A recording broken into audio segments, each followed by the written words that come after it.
Hello दोस्तों, मैं अबीर और इस वीडियो में मैं आपको बताने वाला हूँ कि कैसे जो है आप अपने लो एंड मिड रेंज फोन्स में बीजीएमआई या पबजी को जो है इजीली 60 एफपीएस में खेल पाओगे। इस वीडियो में मैं जो है आपको लाइव एफपीएस मीटर से गेम प्ले करके दिखाने वाला हूँ कि गेम कितना ज़्यादा स्मूथ चलेगा, ताकि आप खुद से एक आइडिया लगा पाओगे कि ये वीडियो देखने के बाद आपके फ़ोन में गेम कितना ज़्यादा बेटर परफॉर्म करेगा और कितना ज़्यादा स्मूथ एफपीएस आपको मिलेगा। लास्ट टाइम इस टॉपिक के ऊपर जो मैंने वीडियो बनाया था वो मैंने बनाया था लगभग आज से 1 साल पहले, और उस वीडियो को यार आप लोगों ने बहुत ही ज़्यादा पसंद किया था और बहुत ही ज़्यादा अच्छे अच्छे कमेंट्स किए और बहुत ही ज़्यादा सपोर्ट दिखाया। So thank you so much. Last time मैंने जो अपलोड किया था उस वीडियो को, उसके बाद मैंने ठीक किया था कि उस टॉपिक के ऊपर और मैं वीडियो नहीं बनाऊंगा, क्योंकि वो वीडियो में मैंने जो है लगभग सब चीज़ें कवर कर दिया था। पर टाइम के साथ साथ पिछले 1 साल में यार बीजीएमआई में बहुत सारे नए नए अपडेट्स आए और बहुत सारे चेंजेस आए, और साथ ही में मैंने भी जो है कुछ कुछ नए ट्रिक्स को भी डिस्कवर किया ताकि गेम और ज़्यादा बेटर चले। और साथ ही में आप में से बहुत से लोग ये रिक्वेस्ट करे थे कि बीजीएमआई का नया अपडेट जो आया है, बीजीएमआई जो नया रीलॉन्च हुआ है उसका जो नया अपडेट है उसके ऊपर एक नया से वीडियो बनाओ। कुछ लोग पूछ रहे थे कि क्या हम बिना जीएफएक्स टूल के स्मूथ गेम प्ले पा सकते हैं, तो वो भी मैं इस वीडियो में बताने वाला हूँ कि कैसे आप बिना जीएफएक्स टूल के भी स्मूथ गेम प्ले अपने फोन में पा सकते हो। और उसके अलावा बहुत से लोग बहुत सारे प्रॉब्लम्स भी फेस कर रहे थे, जैसे कि गेम शुरू में तो स्मूथ चलता है बट कुछ टाइम बाद जो है गेम धीरे धीरे लैग करना स्टार्ट करता है, तो उसका भी मैं जो है इस वीडियो में सोल्यूशन बताऊंगा। और साथ ही में जो है इस टॉपिक को लेकर जो भी छोटे मोटे कंफ्यूजन्स एंड क्वेश्चन वगैरह रहते हैं वो सब इस वीडियो में मैं आंसर करने वाला हूँ और सारी चीज़ों को डिटेल में समझाने वाला हूँ, ताकि इस वीडियो को देखने के बाद जो है आपको दूसरा लैग फिक्सिंग का वीडियो यूट्यूब में देखना ना पड़े, ताकि ये वीडियो देखने के बाद आपके फोन में जितने भी सारे लैगिंग इश्यूज वगैरह है सब फिक्स हो जाएगा और आप भी गेम को स्मूथली खेल पाओगे। तो ये वीडियो जो है होने वाला है थोड़ा सा लंबा, तो वीडियो को एंड तक देखते रहो एंड बिना डंग गवाए शुरू करते हैं।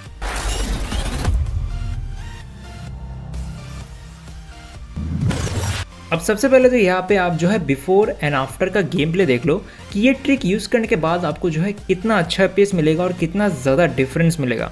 ये टोटल जो गेम प्ले आप देख रहे हो ये है बीजीएमआई का जो लेटेस्ट अपडेट है उसको करने के बाद का गेम प्ले। लेफ्ट साइड में आप देख सकते हो ये ट्रिक यूज़ करने से पहले गेम कैसा चलता था, कितना ज़्यादा लैगिंग इश्यूज़ है, फ्रेम ड्रॉप इश्यूज़ है, और साथ ही में रेंडरिंग प्रॉब्लम भी आपको देखने को मिल रहा होगा लेफ्ट साइड में। जबकि राइट साइड में जो है गेम बहुत ही ज़्यादा स्मूथ चल रहा है ये ट्रिक को यूज़ करने के बाद। यहाँ पे आप जो है ऊपर एक्यूरेट एफपीएस भी देख सकते हो कि कितना एफपीएस मिल रहा है, वो भी रियल टाइम में। ये एफपीएस मैं कैसे मेजर कर रहा हूँ वो भी मैं वीडियो में आगे आपको डिटेल में एक्सप्लेन करूंगा, बट फिलहाल आप जो है गेम प्ले देख लो कि पहले गेम कैसा चलता था और बाद में गेम कैसा चल रहा है, कितना ज़्यादा स्मूथ गेम प्ले है और कितना बेटर परफॉर्मेंस मिल रहा है ये ट्रिक को यूज़ करने के बाद। यहाँ पे मैं एक चीज़ आपको रिकमेंड करना चाहूँगा कि हो सके तो वीडियो को यार 60 एफपीएस में देखो, क्योंकि अगर आप 60 एफपीएस में वीडियो को देखोगे तो आपको और भी अच्छे से समझ में आएगा कि गेम प्ले में और परफॉर्मेंस में आपको कितना ज़्यादा डिफरेंस देखने को मिलेगा। तो यहाँ पे वीडियो में आगे बढ़ने से पहले इस वीडियो को लेकर कुछ इंपॉर्टेंट से चीज़ें हैं जो मैं आपको बताना चाहूँगा। सबसे पहला चीज़ तो ये कि इस वीडियो में मैं आपको जो है टोटल 2 मेथड्स दिखाने वाला हूँ इस गेम को स्मूथ प्ले करने के लिए, एक जीएफएक्स टूल के साथ और एक बिना जीएफएक्स टूल के, क्योंकि पिछले वीडियो में आप में से बहुत से लोग रिक्वेस्ट कर रहे थे कि बिना जीएफएक्स टूल का भी ट्रिक लाओ,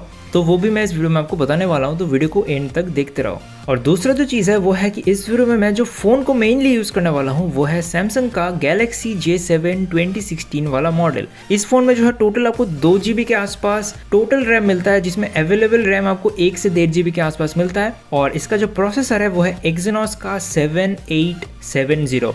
आइडिया के लिए बताता हूँ, इसका जो प्रोसेसर है वो ऑलमोस्ट स्नैपड्रैगन 435 जो सीपीयू है उसके इक्वल का है। इस वीडियो में मैं जो है मेनली इस फोन को यूज इसलिए करने वाला हूँ क्योंकि इतने पुराने फोन में अगर मैं 60 एफपीएस अचीव कर सकता हूँ तो आपके फोन में भी इजीली आप अचीव कर पाओगे। और यहाँ पे जो है मैं आपको लाइव एफपीएस भी मेजर करके दिखाने वाला हूँ कि कितना ज्यादा आपको डिफरेंस देखने को मिलेगा पहले के मुकाबले। और ये जो लाइव एक्यूरेट एफपीएस है वो मैं कैसे मेजर कर रहा हूँ वो भी मैं आपको थोड़ा सा बताता हूँ। नॉर्मली जो है एंड्रॉइड फोन्स में एफपीएस मेजर करना बहुत ही हार्ड होता है, क्योंकि प्ले स्टोर में जितने भी सारे एफपीएस मेजरमेंट के ऐप्स है ज्यादातर ऐप्स या तो काम नहीं करते या फिर वो आपके डिस्प्ले के रिफ्रेश रेट को दिखाते हैं गेम प्ले के एफपीएस की जगह। इस वजह से मैंने यहाँ पे क्या किया है कि मैंने जो फोन को है उसको यूएसबी केबल के साथ अपने पीसी के साथ कनेक्ट कर दिया है, और फोन का जो डिस्प्ले है उसको मैं अपने पीसी में मिरर कर रहा हूँ।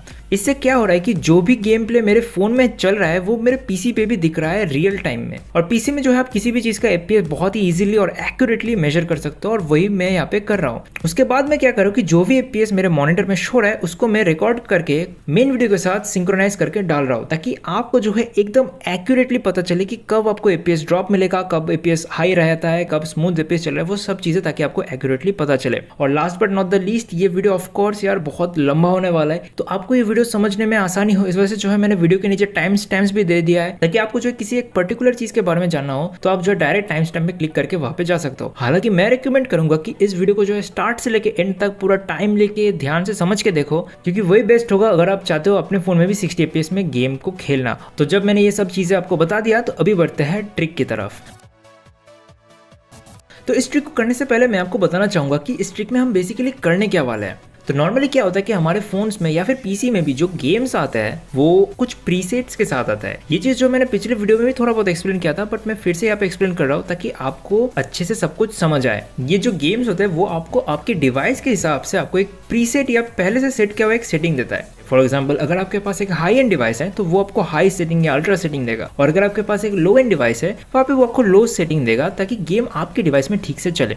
और ये BGMI जो है वो भी सेम चीज करता है। गेम में जो है आपको कुछ खास ज्यादा ऑप्शन नहीं मिलता ग्राफिकल चेंजेस करने को। गेम यहाँ पे जो है आपको ग्राफिक्स और FPS और एंटी एलियासिंग यही 3 चीजें कंट्रोल करने का ऑप्शन देता है। और उसके ऊपर से जो है हमारा फोन तो यार देखो नया होता नहीं है, टाइम के साथ हमारा फोन जैसे जैसे हम पुराना होता जाता है तो फोन का परफॉर्मेंस भी धीरे धीरे गिरता जाता है। तो क्या होता है कि जो प्रीसेट हमको दिया जाता है वो हमारा डिवाइस ठीक से हैंडल नहीं कर पाता। और स्पेशली इस टाइप के गेम है जो इतना ज्यादा कॉम्पिटिटिव गेम है, ऐसे सिचुएशन में जब आपको लो FPS मिलता है जबकि आपका ओपोनेंट जो है 60 FPS वाले फोन में खेल रहा है, तो वहां पे यार फाइट फेयर नहीं होता और ज्यादातर टाइम हम हार जाते हैं। अब ऐसे टाइम पे लोग क्या करते हैं कि वो GFX टूल को डाउनलोड करते हैं और वहां पे जाके FPS को वो लोग 60 कर देते हैं, और यही पे वो लोग सबसे बड़ी गलती कर देता है। इससे प्रॉब्लम क्या होता है कि फोन के ऊपर जो है अभी ओवरलोड हो जाता है और बहुत ज्यादा प्रेशर पड़ जाता है, क्योंकि गेम को भी पहले जितना ग्राफिक्स भी रेंडर करना होता है और उसके साथ 60 FPS भी रेंडर करना पड़ता है। और इस वजह से जो है बहुत से लोगों को हीटिंग इश्यूज होता है, गेम और ज्यादा लैग करता है, स्टटर करता है, और यही पे जो है ज्यादा लोग GFX टूल को लेकर गलती कर देते हैं। पर हम यहाँ पे इस ट्रिक में क्या करने वाले कि हम डायरेक्टली FPS को 60 नहीं करेंगे।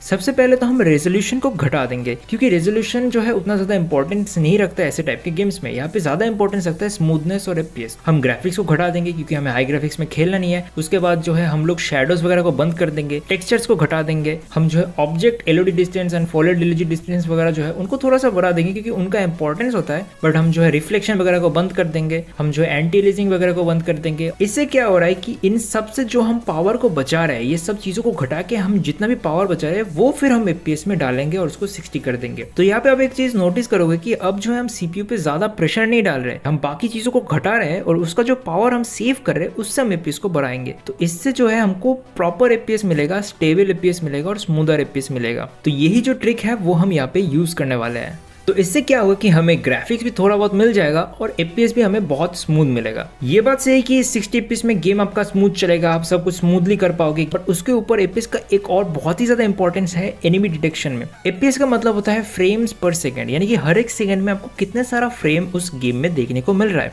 जितना ज्यादा फ्रेम आपको मिलेगा उतना ही स्मूथ मूवमेंट तो एक मिलेगा ही, उसके अलावा जो है आपको एनिमी डिटेक्शन एंड सारा जो अलग अलग सेक्शंस होता है गेम में वो भी आपको डिटेल में समझ आएगा। जब भी आप रश करने जाओगे और एनिमी सडनली आप पे जंप करेगा तो एनिमी का मूवमेंट भी आपको और क्लियरली दिखेगा। आपको क्लियरली समझ आएगा कि एनिमी का मूवमेंट क्या है, एनिमी कहाँ से आ रहा है, क्योंकि हमारे पास जो है डबल FPS होगा और एनिमी कब आपके फ्रेम में आएगा पहले ही पता चल जाता है कि एनिमी आने वाला है, क्योंकि वहां पे आपके पास ज्यादा अमाउंट ऑफ फ्रेम्स होता है। तो एनिमी डिटेक्शन बेटर होता है, एनिमी मूवमेंट चेक करना बेटर होता है, आपका खुद का मूवमेंट बेटर होता है, और क्योंकि ज्यादा आपको फ्रेम मिल रहा है तो गेम का स्मूथनेस भी ऑफ कोर्स बहुत बूस्ट हो जाएगा। इसी वजह से जो है इन गेम्स में 60 FPS का इंपॉर्टेंस बहुत ज्यादा होता है। तो अब जब मैंने आपको बता दिया कि इस ट्रिक का मेथड क्या है, तो अभी बढ़ते हैं मेन ट्रिक की तरफ। तो सबसे पहले तो यहाँ पे बात करते हैं रिक्वायरमेंट्स की कि इस ट्रिक को करने के लिए आपको क्या क्या चीजों की जरूरत होगा। सबसे पहला जो है वो है ऑफ कोर्स BGMI, क्योंकि वहीं पे हम इस ट्रिक को करने वाले हैं। आपके फोन में BGMI ऑफ कोर्स इंस्टॉल्ड होना होगा। उसके बाद आपको चाहिए हुआ है GFX टूल का। प्ले स्टोर में बहुत सारे GFX टूल अवेलेबल है, तो वो कौन सा GFX टूल आपको यूज करना है वो मैं आगे बताता हूँ आपको।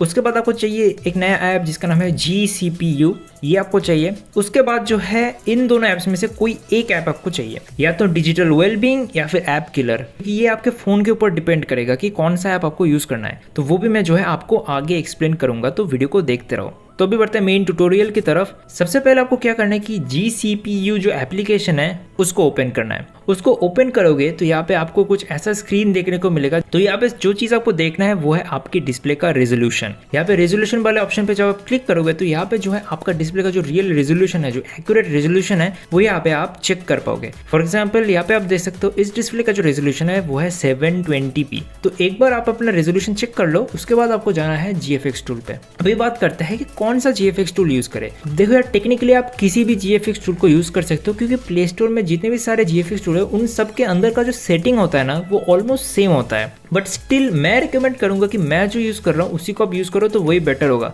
अब GFX टूल को लेके यार बहुत से लोगों के दिमाग में कंफ्यूजन भी रहता है कि GFX टूल का एक्चुअल काम क्या होता है। लोगों को लगता है कि इस GFX टूल को यूज करूंगा तो ज्यादा FPS मिलेगा, ये GFX टूल यूज करूंगा तो FPS कम मिलेगा। ऐसा कोई बात नहीं होता। चाहे आप कोई भी GFX टूल यूज कर रहे हो, GFX टूल का काम होता है गेम के सेटिंग्स को आपके हिसाब से एडजस्ट करना, गेम के ग्राफिक्स को आपके इच्छा अनुसार एडजस्ट करना। अगर आप चाहते हो हाई ग्राफिक्स में खेलना तो GFX टूल आपको हाई ग्राफिक्स दे सकता है। अगर आप चाहते हो हाई FPS तो वो GFX टूल आपको दे सकता है। GFX टूल का कोई एक काम नहीं होता और ना ही ऐसा होता है कि कोई GFX टूल ज्यादा FPS देता है, कोई GFX टूल कम FPS देता है, ऐसा भी नहीं होता। तो GFX टूल को पहली बार ओपन कर लेने के बाद यहाँ पे ये कुछ परमिशंस मांगेगा, तो आपको वो परमिशन दे देना है। उसके बाद जो है यहाँ पे एक पॉपअप आपको देखने को मिल सकता है जहाँ पे GFX टूल बोलेगा कि गेम जो है 60 FPS में चलेगा, बट गेम के अंदर जो सेटिंग है वहाँ पे 30 FPS दिखाएगा। अब ये जो है मैंने पिछले वीडियो में भी बताया था, गेम जो है चलेगा 60 FPS में, बट गेम के अंदर के सेटिंग में आपको दिखाएगा कि गेम नॉर्मल सेटिंग में चल रहा है। तो ये पॉपअप में बोल रहा है, तो इसमें घबराने वाली कोई बात नहीं, इसको हटा दो। अब आता है सबसे पहले सेटिंग पे। तो सबसे पहले तो आपको जो है BGMI को सिलेक्ट कर लेना है। अगर आप PUBG खेलते हो तो आप PUBG भी सिलेक्ट कर सकते हो। BGMI को सिलेक्ट करने के बाद यहाँ पे सबसे पहला जो सेटिंग आपको देखने को मिलेगा वो होगा रेजोल्यूशन। अब यहाँ पे रेजोल्यूशन क्या सिलेक्ट करना है उसको लेके मेरा एक फॉर्मूला है। तो यहाँ पे बेसिकली करना क्या है कि आपका जो डिस्प्ले का रेजोल्यूशन है उसके आधे के आसपास का जो रेजोल्यूशन है वो यहाँ पे आपको सिलेक्ट करना है। ठीक है, फॉर एग्जाम्पल यहाँ पे मेरा रेजोल्यूशन है 720p। अब 720p के आधा जितना होता है उसका रेजोल्यूशन मुझे सेलेक्ट करना है। ऐसा हम इसलिए कर रहे हैं क्योंकि जितना ज्यादा रेजोल्यूशन होता है आपके गेम को भी उतना ही ज्यादा पिक्सल्स जनरेट करना पड़ता है गेम को चलाने के लिए। तो जब हम रेजोल्यूशन को आधा कर देते हैं तो गेम को भी जो है आधा अमाउंट ऑफ पिक्सल जनरेट करना पड़ता है, तो तब जो है CPU पे भी कम प्रेशर पड़ता है। बट यहाँ पे एक बैलेंस का भी बात होता है, क्योंकि अगर आप रेजोल्यूशन को अपने फोन के डिस्प्ले के हिसाब से आप बहुत ही ज्यादा घटा दो तो पिक्चर क्वालिटी इतना खराब हो जाएगा कि एनिमी डिटेक्शन करना ही मुश्किल हो जाएगा। इसी वजह से जो है यहाँ पे मैंने ये फॉर्मूला बनाया ताकि आपको आपके फोन के डिस्प्ले के हिसाब से एक्यूरेट रेजोल्यूशन मिले। और पिछले वीडियो में जो है बहुत से लोग मुझे कमेंट कर रहे थे कि यार इस डिस्प्ले रेजोल्यूशन का मैं क्या सिलेक्ट करूँ या फिर इस डिस्प्ले रेजोल्यूशन का क्या सिलेक्ट करूँ। तो यहाँ पे मैं जो है एक चार्ट दे दूंगा जहाँ पे ऑलमोस्ट जितने भी सारे कॉमन रेजोल्यूशन है वो सब यहाँ पे लिख दूंगा, और वो रेजोल्यूशन है तो आपको क्या सिलेक्ट करना है वो भी मैं लिख दूंगा ताकि एक आपको जनरल आइडिया हो जाए। अभी आता है नेक्स्ट सेटिंग में जो कि है ग्राफिक्स। ग्राफिक्स को ऑफकोर्स आपको स्मूथ रखना है, क्योंकि ग्राफिक्स जितना कम होगा उतना ही कम आपके CPU पे प्रेशर पड़ेगा। और उसके अलावा भी हम सब लोग यार BGMI स्मूथ ग्राफिक्स में ही खेलता है तो इसको स्मूथ रखो। उसके बाद हम आते हैं FPS में। FPS को जो है आपको 60 रखना है, आपको 90 नहीं रखना है। 90 FPS जो है सारे फोन में सपोर्ट नहीं करता है। 90 FPS के लिए अलग से जो है 90 हर्ट्ज का डिस्प्ले भी चाहिए होता है, तो 90 FPS आपको सिलेक्ट करना भी नहीं है, आपको सिंपली 60 FPS सिलेक्ट करना है। अब बहुत से लोग बोल रहे थे कि क्या मैं 40 FPS यहाँ पे रख सकता हूँ, तो जी हाँ, आप 40 FPS भी रख सकते हो। अगर आपको 40 FPS में खेलने में कोई प्रॉब्लम नहीं है और अगर आपका फोन बहुत ही पुराना है तो आप 40 FPS भी कर सकते हो। बट अगर आपको स्मूथ गेम प्ले चाहिए, एकदम स्मूदर गेम प्ले चाहिए, तो 60 FPS बेस्ट होता है। बट अगर आप चाहते हो 40 FPS में खेलना तो वो भी आपके चॉइस के ऊपर है। उसके बाद हम आते हैं एंटी एलियासिंग पे। तो यहाँ पे एंटी एलियासिंग को जो है आपको डिसेबल रखना है। एंटी एलियासिंग क्या होता है वो मैं थोड़ा सा आपको एक्सप्लेन कर देता हूँ। नॉर्मली हम जब गेम खेलते हैं किसी भी ग्राफिक्स में तो आप लोगों ने ये रियलाइज किया होगा कि जो दूर की चीजें होता है या किसी भी ऑब्जेक्ट का जो एज होता है वो स्मूथ नहीं होता, वो थोड़ा सा रिजिड टाइप का होता है, वो खुरदुरा टाइप का होता है। तो एंटी एलियासिंग यहाँ पे क्या करता है कि वो जो रफ सर्फेसेस है उनको वो स्मूथ कर देता है ताकि दूर से जब आप देखोगे तो वो देखने में बहुत ही स्मूथ पॉलिश्ड लगता है। तो एंटी एलियासिंग का काम होता है गेम के जो पिक्चर क्वालिटी है उसको एनहांस करना, बट बहुत ही ज्यादा प्रोसेसिंग पावर चाहिए होता है एंटी एलियासिंग को करने के लिए। तो एंटी एलियासिंग को जो है आपको डिसेबल रखना है। उसके बाद हम आते हैं स्टाइल पे। अब बहुत से लोगों को जो है कलरफुल में खेलना पसंद है। क्लासिक एंड कलरफुल में थोड़ा सा परफॉर्मेंस का ड्रॉप आपको देखने को मिलेगा। अगर आप कलरफुल में खेलते हो ना तो क्या होता है कि गेम जो है क्लासिक के ऊपर वो एक कलरफुल का अलग से एक फिल्टर लगाता है जिससे गेम का जो इमेज क्वालिटी है वो ज्यादा सैचुरेट हो जाता है। बट इसमें जो है थोड़ा बहुत परफॉर्मेंस ड्रॉप मिलता है। बट मैं रिकमेंड करूंगा कि आप अगर क्लासिक में खेलोगे तो वही बेस्ट होगा। उसके बाद हम आते हैं रेंडर क्वालिटी पे। तो BGMI के पिछले जो पुराने अपडेट्स थे वहां पे रेंडर क्वालिटी उतना ज्यादा मैटर नहीं करता था क्योंकि वो जो है शेडोज के शेडर्स वगैरह को एडजस्ट करता था। बट स्पेशली नए अपडेट के बाद जो है ये पॉलीगॉन इफेक्ट को भी मैनेज करता है। यानी कि इसको जो है आपको मीडियम ग्राफिक्स में रखना है, वरना आपको जो है पॉलीगॉन इफेक्ट्स वगैरह देखने को मिलेगा। उसके बाद हम आते हैं शेडोज़ पे।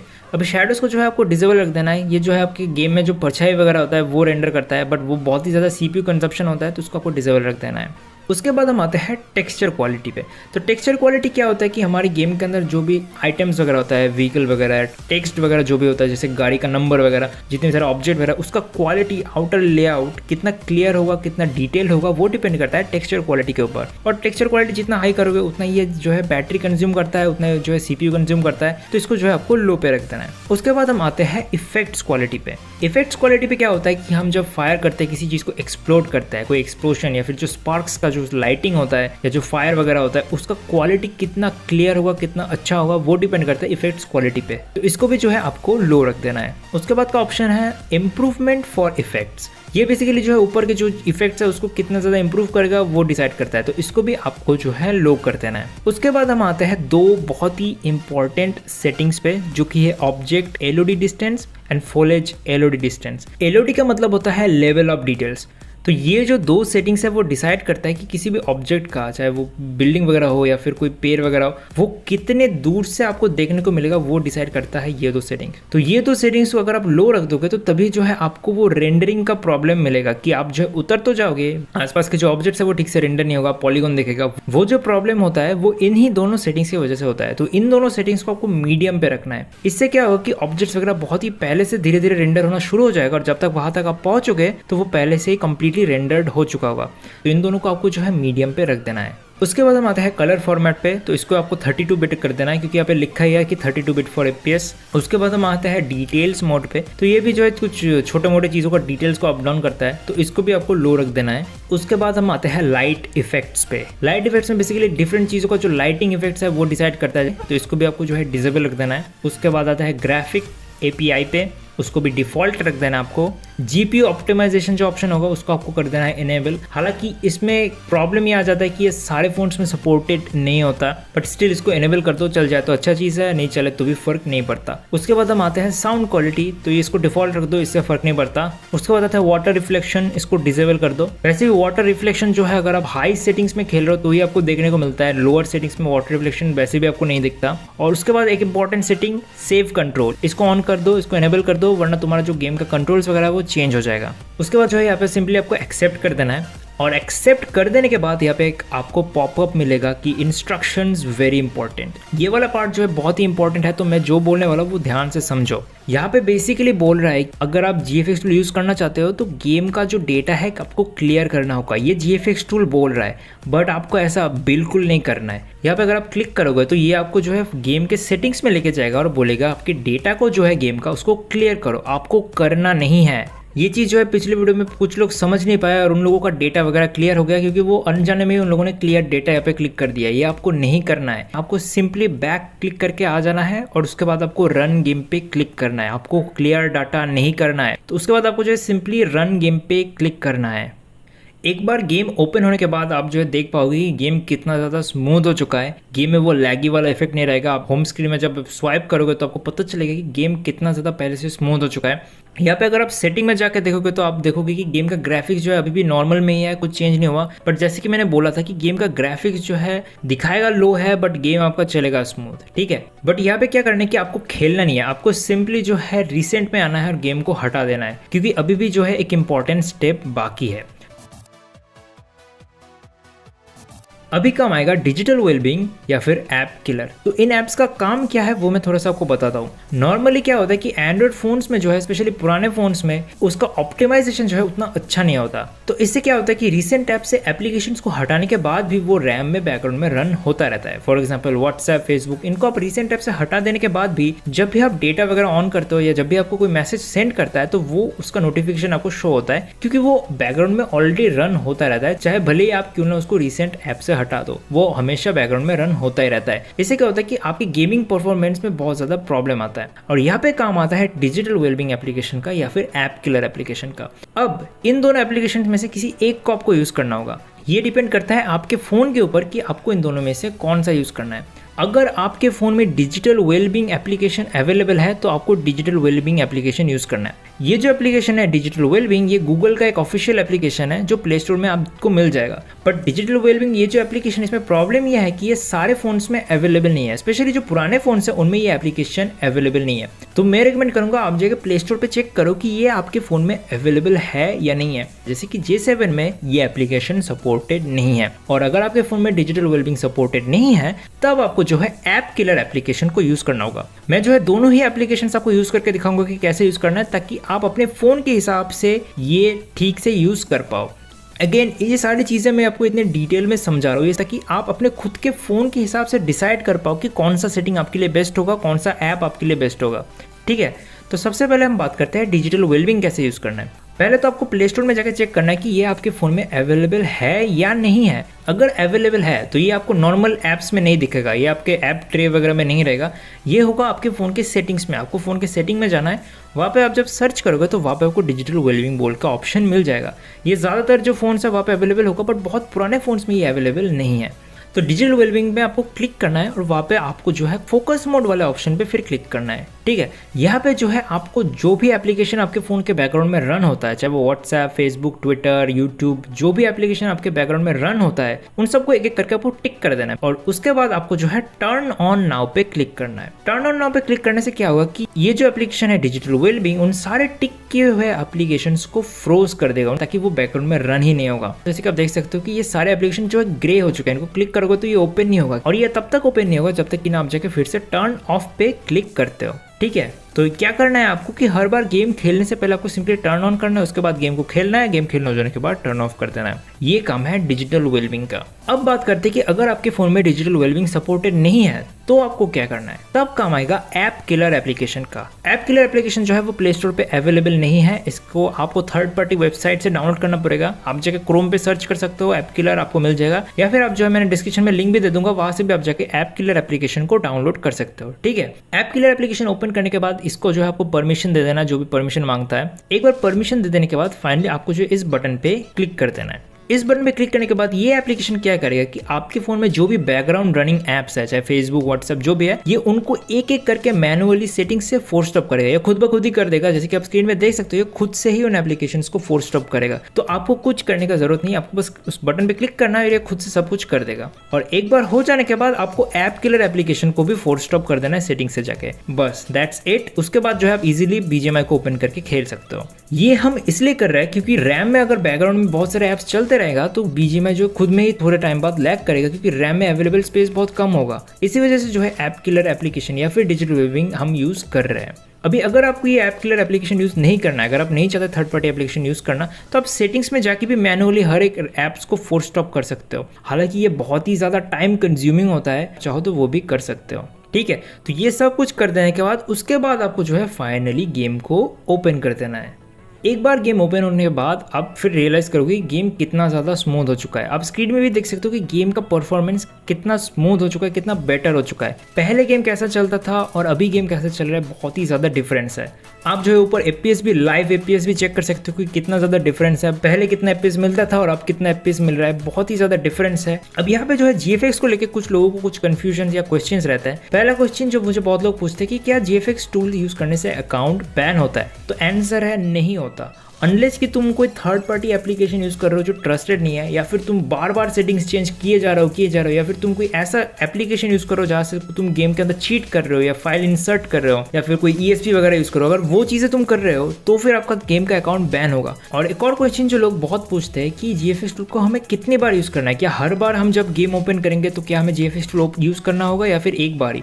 तो आंसर है कि आपको GFX टूल बस एक ही बार यूज़ करना है। एक बार यूज़ करके गेम ओपन करो, उसके बाद तुम गेम को नॉर्मली ओपन कर सकते हो, GFX टूल का कोई काम नहीं होगा। तो यहाँ पे आप जो अगेन गेम प्ले का परफॉर्मेंस देख सकते हो, कितना ज़्यादा इंप्रूवमेंट्स है एंड कितना बेटर हो चुका है। J7 जो फोन में यूज़ कर रहा हूँ यहाँ पे, ये बहुत ही पुराना फोन है, और अगर इसमें भी इतना अच्छा परफॉर्मेंस मिल सकता है ये ट्रिक यूज़ करने के बाद, तो आपके फ़ोन में तो यार और भी बेटर परफॉर्मेंस मिलेगा। अगर आपका फ़ोन इससे थोड़ा सा भी स्ट्रॉन्ग है, अगर आपके फ़ोन में थोड़ा ज़्यादा रैम है, थोड़ा अच्छा CPU है, तो इससे भी अच्छा परफॉर्मेंस आपको आपके फ़ोन में देखने को मिलेगा।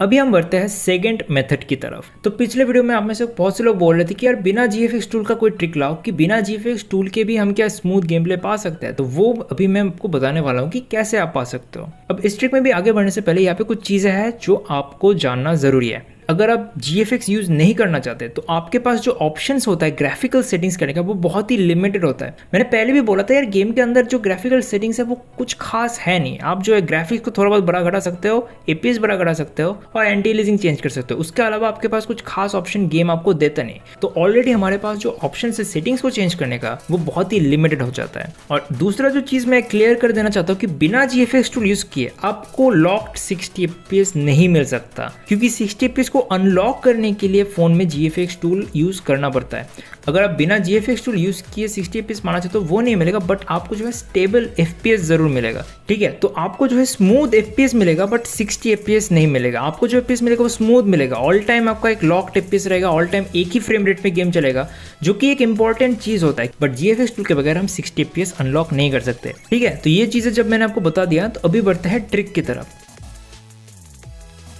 तो सबसे पहले तो आपको ये समझना होगा कि ये लैग होता क्यों है। तो नॉर्मली एक फ़ोन में लैग होने के पीछे 3 रीजंस होते हैं, मेनली 3 रीजंस होता है। इसको आप एक ट्रायंगल की तरफ समझो। ठीक है, सबसे पहला और मेन रीज़न जो होता है लैग होने का वो ऑफकोर्स होता है हमारे फ़ोन का परफॉर्मेंस। हमारे फ़ोन में कितना रैम है, कितना पुराना CPU है, उसके ऊपर डिपेंड करता है कि हमें कितना अच्छा FPS मिलेगा। दूसरा जो चीज़ होता है वो होता है स्टोरेज। अगर आपका गेम बहुत ही ज़्यादा बल्कि हो चुका है, आप बहुत मैप्स वगैरह डाउनलोड करते हो, या फिर आपके फ़ोन का जो इंटरनल स्टोरेज भी है वो अपने मूवीज़ वगैरह डाउनलोड करके वीडियो रिकॉर्ड करके फुल कर दिया है, तो तब भी हमें जो है फ्रेम ड्रॉप एंड स्टटरिंग का प्रॉब्लम मिलता है, क्योंकि स्टोरेज जितना ज़्यादा फुल रहेगा उतना ही ज़्यादा जो है गेम को प्ले करने में फ़ोन को प्रॉब्लम होता है। और तीसरा जो मेन रीज़न होता है लैग का वो होता है टेम्परेचर। जितना आपका फ़ोन गर्म होगा उतना ही आपको जो है फ्रेम ड्रॉप्स मिलेगा, उतना ही जो है प्रॉब्लम मिलेगा, क्योंकि थर्मल थ्रॉटलिंग की वजह से गेम का परफॉर्मेंस, फ़ोन का परफॉर्मेंस दोनों ही खराब होता रहता है। ठीक है, तो ये 3 मेन रीजन है कि गेम हमारा क्यों लैग करता है या स्टटर करता है।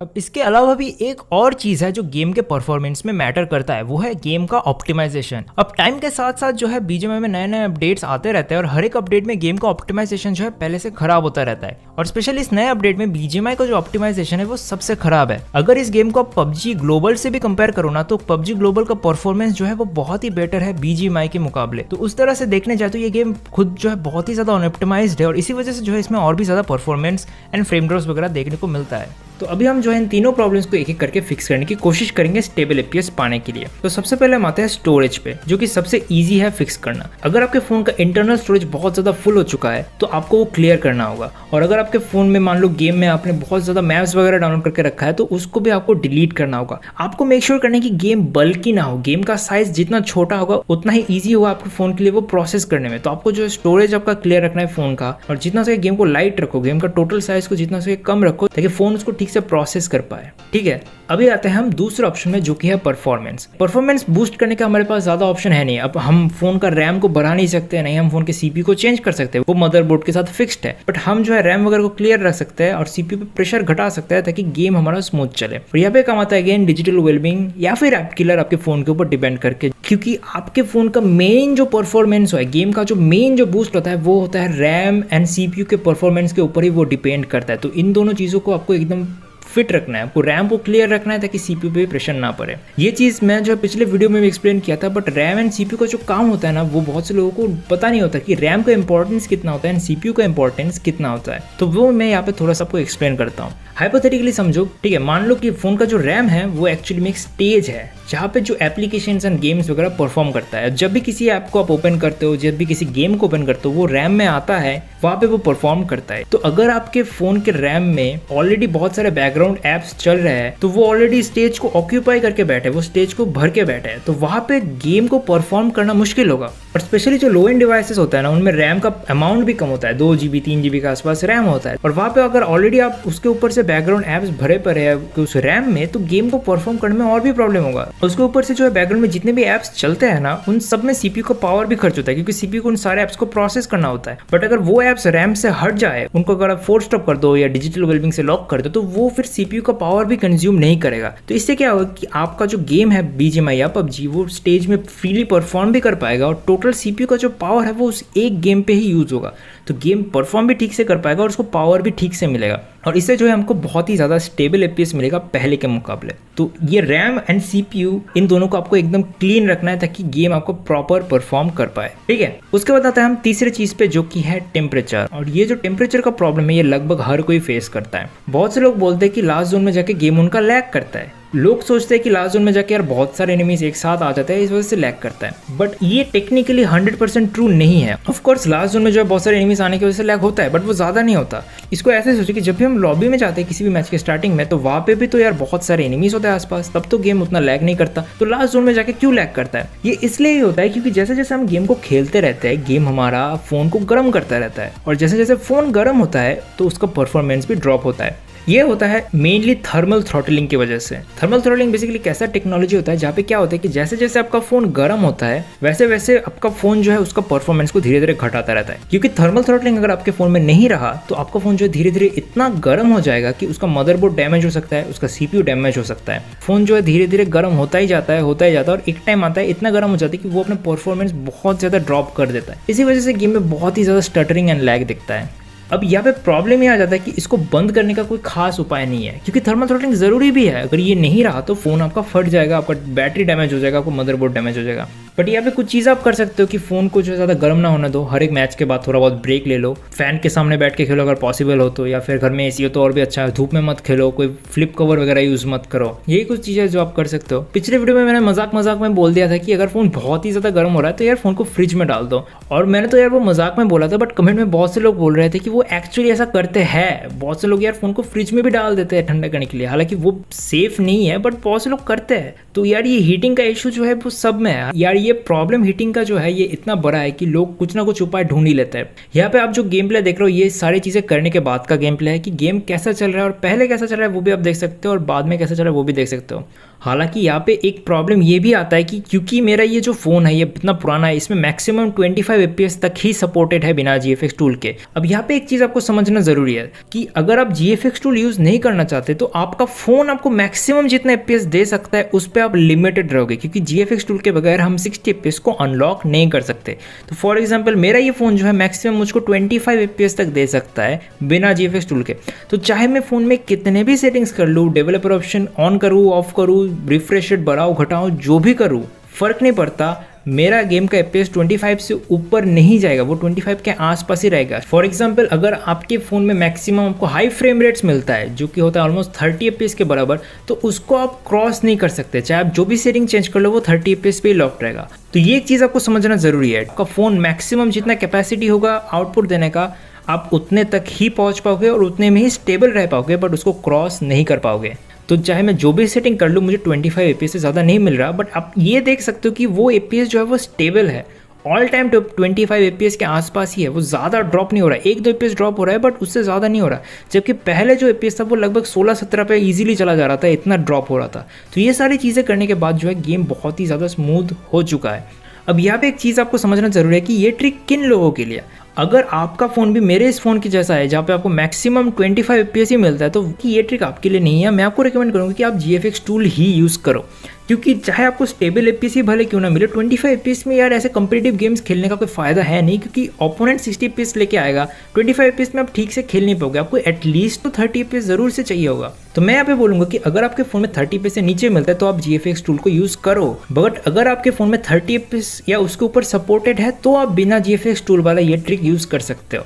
बट अगेन वो भी यार आपके ऊपर ही है। देखो यार मैं आप सबका फ़ोन तो देख नहीं सकता कि आपके पास कौन सा फ़ोन है, सबके फ़ोन सेम नहीं होता, सबके पास सेम सेटिंग्स नहीं होता, सेम फ़ोन नहीं होता, अलग अलग फ़ोन्स में अलग अलग परफॉर्मेंस होता है। इसी वजह से मैंने जो इन सारी चीज़ों को इतने डिटेल में समझा था कि आप खुद से फिगर आउट कर सको कि आपके फ़ोन के लिए कौन सा बेस्ट ऑप्शन है। मैं तो यार इस वीडियो को 10-15 मिनट में भी बना सकता था, बट इतना लंबा वीडियो मैं क्यों बना रहा हूँ, इतना लंबा वीडियो में एडिट करने में यार इतना टाइम लगता है, फिर भी मैं कर रहा हूँ आप लोगों के लिए। बट जब मैं ये ट्रिक बना रहा हूँ तो मुझे मेक श्योर करने की ज़्यादा से ज़्यादा लोगों को मैं हेल्प कर पाऊँ। अब यहाँ पे कुछ और क्वेश्चन थे पिछले वीडियो में। बहुत से लोग मुझे बोलते हैं कि क्या हमें कॉन्फिग फाइल यूज़ करना चाहिए, तो मैं रिकमेंड करूंगा कि कॉन्फिग फाइल आप यूज़ मत करो, क्योंकि वहाँ पे जो है डायरेक्टली गेम के फाइल्स के साथ छेड़छाड़ होता है और उससे अकाउंट बैन हो सकता है। तो कॉन्फिग फाइल आपको यूज़ नहीं करना है। और एक और चीज़ बहुत से लोग पूछते हैं कि क्या हम अपने फ़ोन को ओवरक्लॉक करें, तो वो बिल्कुल मत करो। ओवरक्लॉक करने से ज़रूर परफॉर्मेंस में थोड़ा बूस्ट आपको मिलता है फ़ोन में, बट इससे जो है हीटिंग इशू जो है वो और भी ज़्यादा हो जाता है और थर्मल थ्रॉटलिंग और भी जल्दी होता है और भी जल्दी परफॉर्मेंस ड्रॉप मिलेगा। प्लस ओवरक्लॉक करने से जो है आपके फ़ोन का CPU डैमेज हो सकता है, आपका फ़ोन ब्रिक हो सकता है, तो वो भी एक रिस्क रहता है,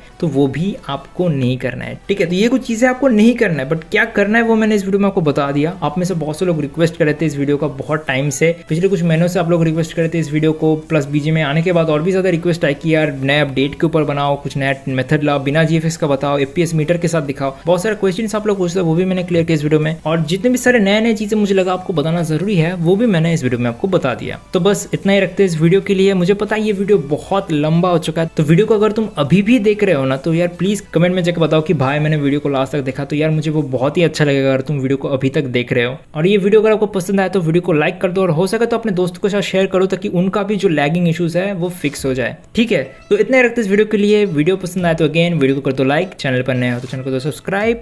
तो मिलते हैं अगले वीडियो में, until then good bye and take care.